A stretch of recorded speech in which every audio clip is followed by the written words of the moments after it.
compare everything with nature.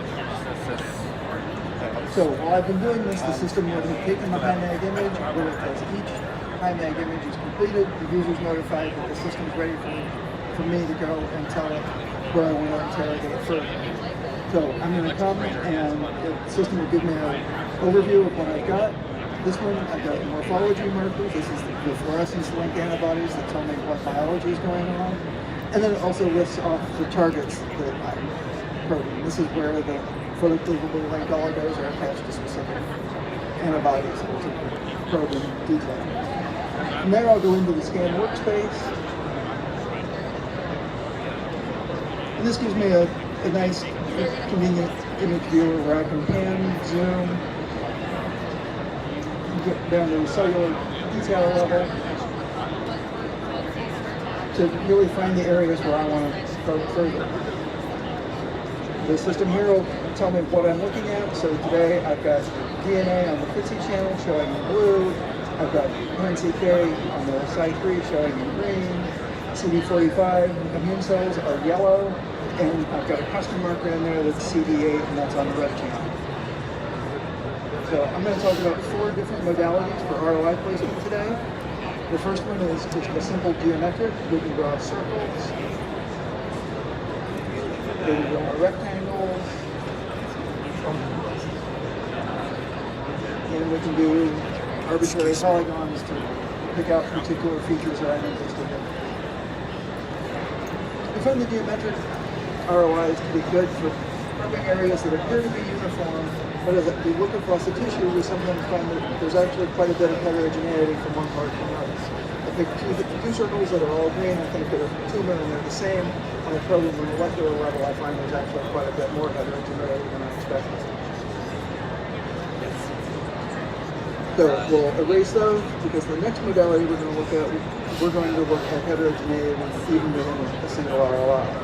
So we'll go and place a couple of circles of areas that we're interested in. And now we're specifically picking areas where we can see that there are multiple cell types present. When that's done, we're going to go over to what we call the auto-segmentation interface, where I'm going to define some specific rules that the system is going to use to break up that ROI based on the biology. So we'll start by defining a tumor segment. For that, we're going to say that the tumor marker has to be present.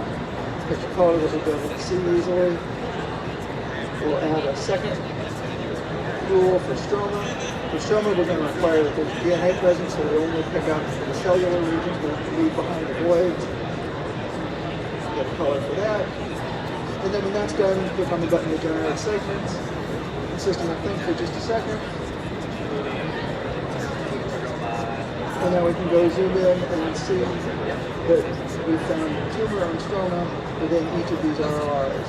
We can adjust the thresholds to increase or decrease the size of each segment, make it a little more aggressive or less aggressive in finding things. Once we've done this, the system is going to collect each of these segments separately. So I'm going to have a particular well that represents a tumor from ROI1, a different well that has stroma from ROI1. And those counts will then be profiled separately, and I'll be able to see the molecular profiling of the tumor and the stroma within each of the ROIs that I select.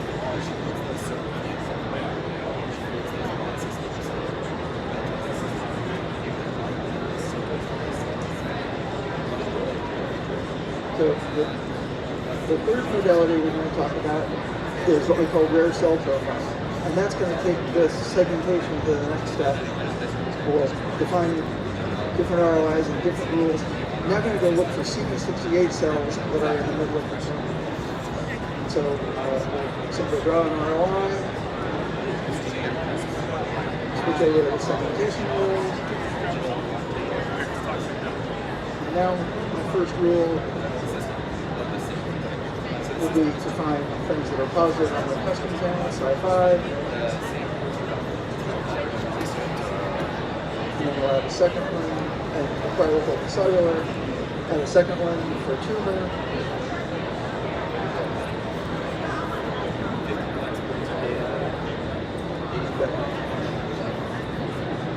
Generate segments.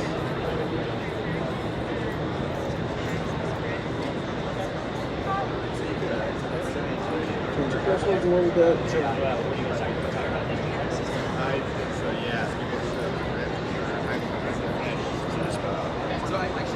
And now we can see when we zoom in that the system has found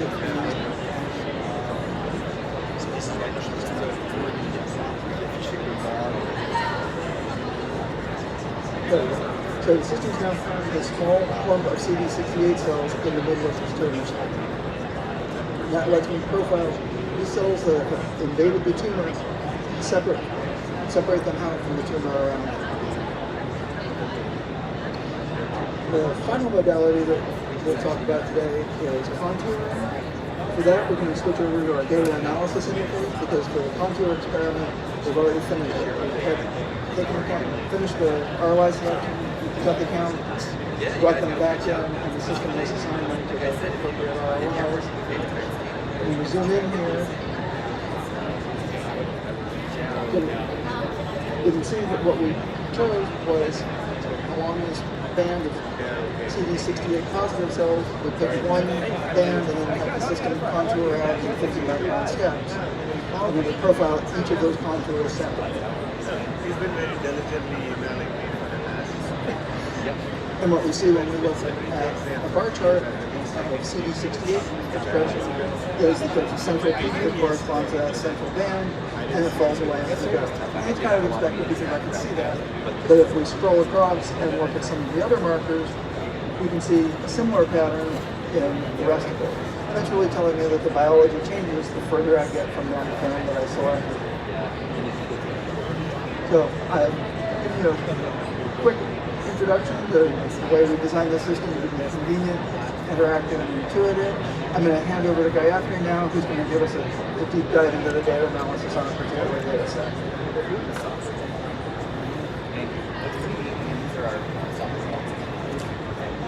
Thanks, John. So I'm going to introduce some of the I'm going to reiterate some of the same design principles that John just mentioned in our software design.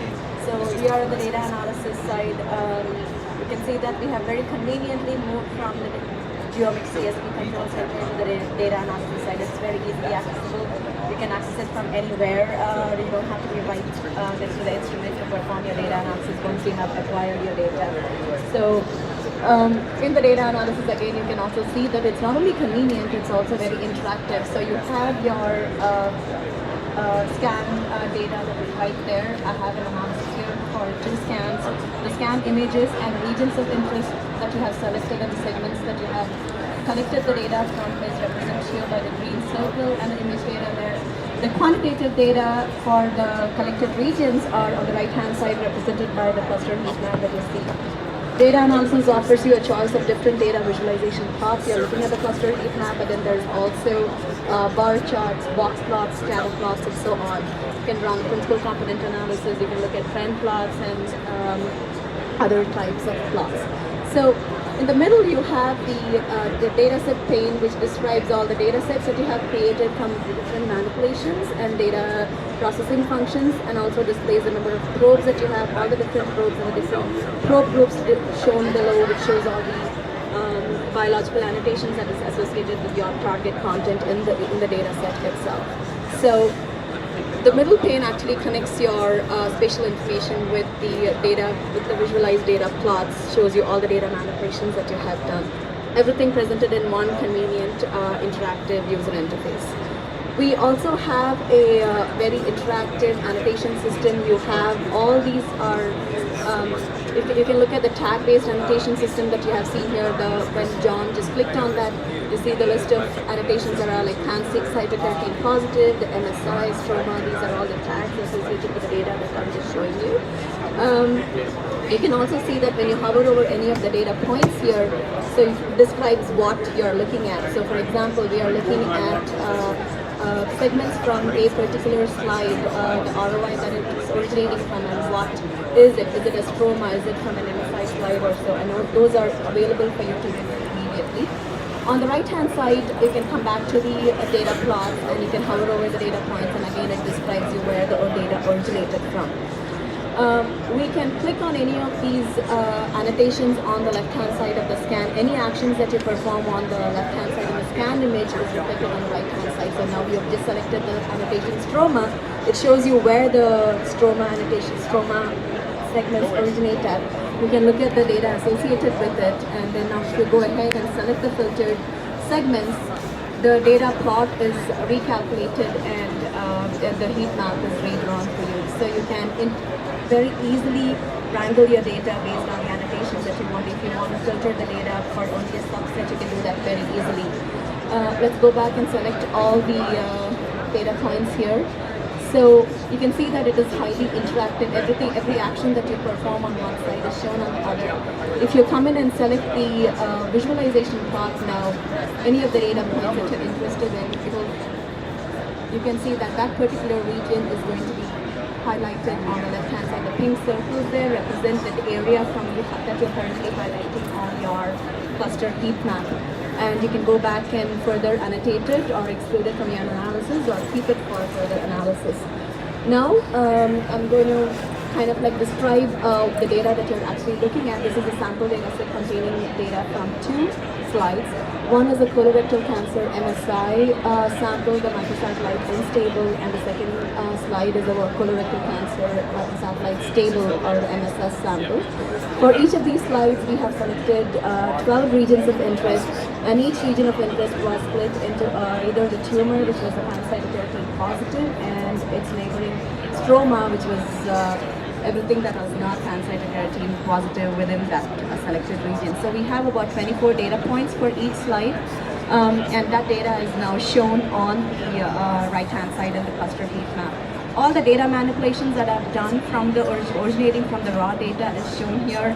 So we have selected the SNR data set, which is the background corrected data. But you know it is that by looking at the history for any data set that you're currently looking at, you can go back and look at the history and see what actions were performed. So if you can hover over the initial data set and the QC, each of those boxes tell you what the origins was and what manipulations were done to derive at that particular data set. Going further, you can also have all the tools that you need to wrangle your data is also provided at the top. You can perform QC, normalization, background correction, fold change estimates, and statistical analysis. Further, we also support custom scripts to perform any additional analysis that you might want to perform using, say, an external R scripter. So that part is also supported in this system. I have gone ahead and compared the segments, the stroma segments between the MSI and the MSS slides. One of the questions that we wanted to ask is, we know that the microsatellite unstable patients respond better to immune checkpoint inhibitors, and we may want to understand what can we do to improve the response rate. We know that the current response rate is only about 40%. Why are some of them not responding to the therapy, and are there any additional biomarkers that we can discover to enhance our understanding of response rates in these patients? So is there any additional information that we can get from the spatial information rather than something that you can get only from the bulk information, right? So what we are trying to do here is either compare just the tumor region itself or just the stroma region between the MSI and MSS. I have gone ahead and run the statistical analysis for this, and you can look at the p-value histogram here. There are a good number of significant probes here, as you can see, and we can look at the volcano plot. Again, we are looking at the difference in means between the MSI stroma and the MSS stroma. The ratio values are represented on the x-axis, and the p-value significance is shown on the y-axis. All the probes that are on the right-hand top corner are the ones that are going to be significantly overexpressed in the MSI stroma. The ones on the left-hand side are the ones that are underexpressed on the MSI stroma. So John has gone ahead and put a box around a few probes that are significant, and you can go ahead and make a probe group of your interest and call it your biomarkers of interest. You can hover over the individual there, okay? And you can also hover over the individual data point, and it tells you what probe it is. You can look at the distribution of these probes as well. There's ICOS, there's CD33, and there's also CD44. These are expected to be upregulated in MSI. There are no surprises there. We can look at the distribution for each of these from the original data point, the segments from which they came from, and you can see that the median difference is very high. MSI is expressing a the expression of CD44 is very high in MSI, and shown by the difference in median. But there's also an outlier in the MSS chroma. So there's that one outlier that has a much higher expression of CD44. You can go in and select that one data point, and that maps it back to the region from which that data point originated. Looking at that, I mean, we've connected the 2 points, but what can you interpret from this, right? We would want to know why that is so high. Is that something that you can explain from what you're seeing on the slide? Is there, given, like this is only 2 slides, but if you have more, you can potentially look at some of these outlier points and correlate it with the spatial information that you can see from the tissue slide and take your research further. So in conclusion, we've just shown you a sample of what some of the data analysis capabilities are and what the software interface is like. And it is designed to be very intuitive, interactive, and very convenient for you to use to take your research further. So if you have any questions, you have to answer that.